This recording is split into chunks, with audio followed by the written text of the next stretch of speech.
Proses sita eksekusi dilakukan oleh Pengadilan Negeri Palembang pertama kali di Komplek Villa Intan Palembang 1 di daerah Kebun Bunga, di mana oleh petugas PN Palembang yang dirawangi pihak pemohon rumah yang jadi objek sita eksekusi langsung dipasangi pelang.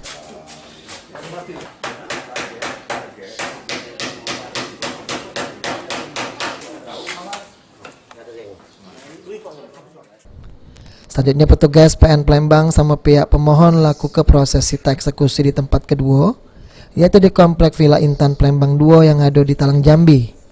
Sama pecah di tempat sebelumnya di lokasi ini oleh petugas PN Palembang, rumah yang jadi objek sita eksekusi langsung dipasangi pelang.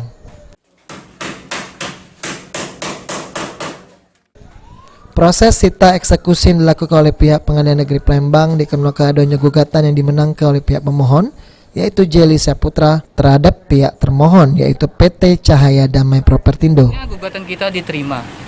Setelah itu gugatan kita diterima dengan jaminan yang ini, rumah yang ini dengan rumah yang di kota tadi.